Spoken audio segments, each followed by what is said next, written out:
Paz, meus queridos irmãos. Hoje o assunto vai ser finais dos tempos. A Bíblia ela tem muito a dizer sobre os fins dos tempos. Quase todos os livros da Bíblia contêm profecias a respeito desse fim. Bom, organizá-las todas juntas é uma tarefa muito difícil, porque há muitas coisas a serem faladas por etapas. Mas eu vou trazer nesse vídeo um breve resumo do que declara a Bíblia a respeito do que acontecerá no fim dos tempos.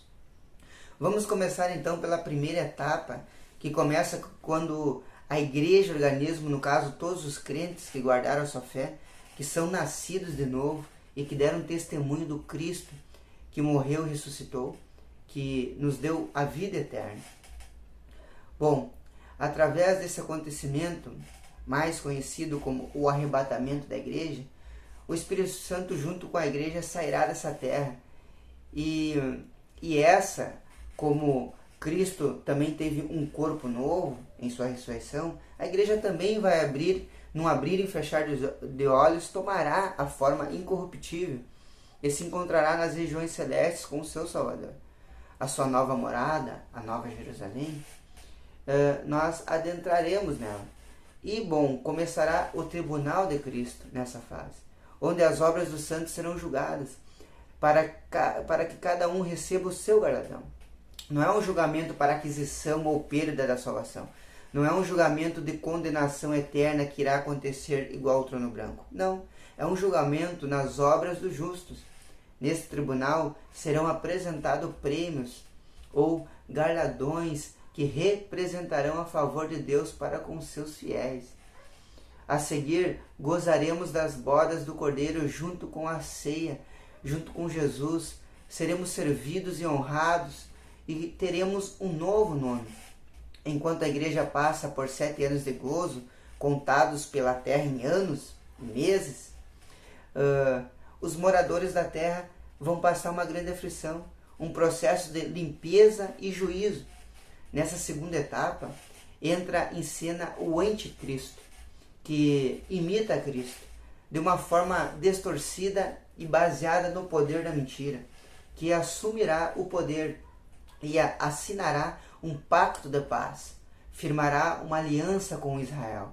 Por 7 anos, esse período, mais conhecido como a Grande Tribulação, e durante essa tribulação haverá guerras terríveis, fomes, pragas, desastres naturais.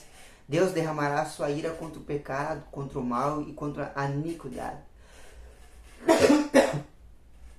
Temos exemplos dos 4 cavaleiros que vão estar nesse cenário, dos 7 selos que vão ser abertos, das trombetas que vão ser tocadas, das taças que vão ser derramadas.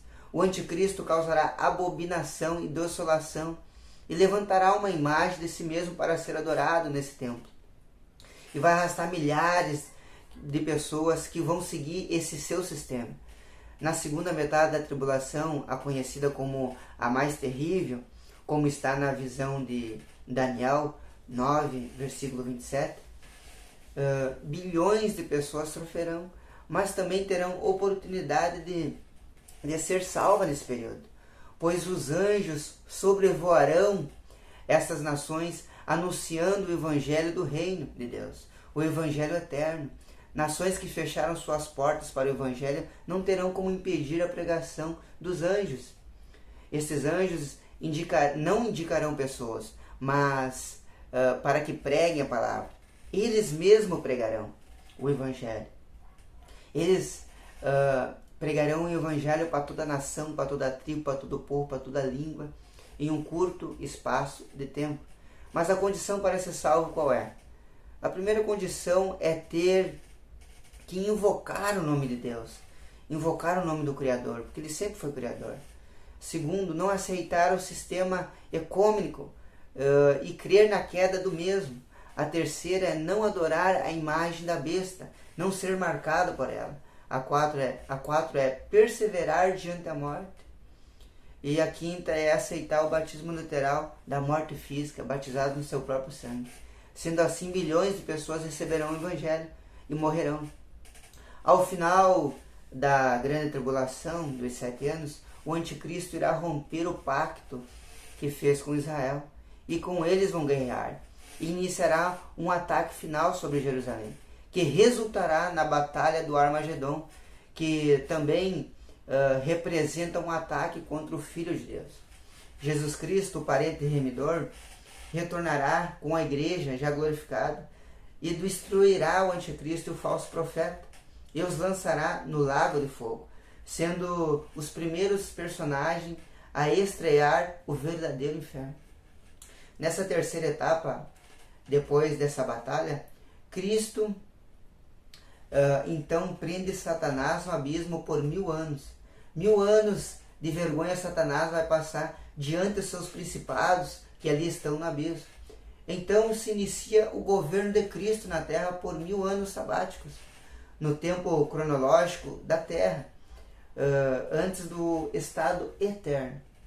Ele implantará o seu modo de governar, enquanto Israel verá a realização dos seus sacerdotes sobre todas as nações da terra, assim como Levi ministrava sobre as tribos.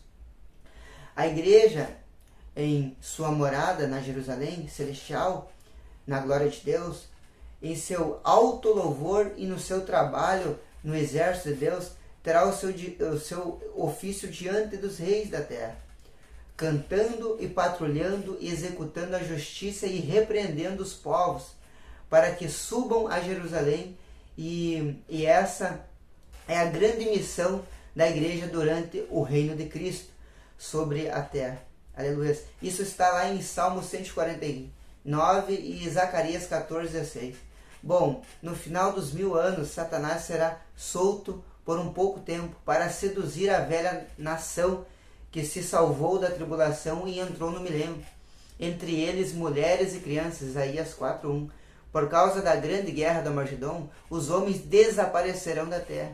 Deus usará o diabo para atrair o joio do meio do trigo nesses 1000 anos. Tendo feito isso, ele se reunirá para a grande batalha conhecida como Gog e Magog, descrita em Ezequiel 39, onde serão vencidos com o fogo que descerá da Nova Jerusalém. Então serão lançados no lago do fogo, que está escrito em Apocalipse 20, versículo 7 até o 10. E por fim ocorre o trono branco, o julgamento dos ímpios, em alma, Mateus 10, 28. Será um tribunal onde comparecerão somente os ímpios, em alma e sem corpo, antes de sua ressurreição, conhecida como a segunda ressurreição, onde receberão o seu corpo corruptível, depois do julgamento, para a morte eterna, no próprio inferno serão lançados no lago de fogo. Aleluia. Mas esse lugar de julgamento, ele será um lugar fora do espaço sideral, onde todas as almas do ímpio serão julgadas e sentenciadas de métodos sobrenaturais do julgamento. Serão utilizados pela corte celestiais. Entre os juízes estarão os mártires da fé. Entre eles estarão também aqueles 120.000 nenevitas salvos pela pregação de Jonas, homens de Nenive que vão se levantar em juízo contra aquela geração em condenação, porque eles não aceitaram se arrepender sobre a palavra que foi lançada. Também entrará a rainha de Sabá, que veio dos confins da terra para ouvir a sabedoria de Salomão, que era as próprias palavras ditas por Cristo pessoalmente. Ela veio ouvir as palavras de Salomão e creu, mas aquela geração não creu no verbo de Deus. E a rainha do sul se levantará em juízo contra os homens daquela geração e os condenará. Também vai ter um exemplo, mais uma testemunha como Cornélio, o que investiu todos os seus esforços para trazer o pregador à sua casa, para ser salvo e prestar-lhe a obediência. Vai ter também o etíope de Candace, representante de todos os lugares longínquos, que buscava conhecimento de Cristo e creu no enviado de Deus, provando que todos os homens sinceros, Deus prove uma oportunidade de salvação, que passa a depender somente daquele que recebe. Também vai estar Paulo, aquele que em sua sinceridade pensava estar prestando um serviço a Deus, mas que quando reconheceu o seu erro, se converteu do seu mau caminho e começou a seguir Cristo, segundo o que lhe foi dito, e assim o fizesse. Esses santos tornarão o julgamento de cada alma ali presente ainda mais justo, pois naquele dia não faltará representante de nenhuma tribo, de nenhum povo, de nenhuma língua, de nenhuma nação. Deus, depois disso, em estado eterno, nós, salvos, viveremos um novo céu, uma nova terra, para todo sempre. Amém.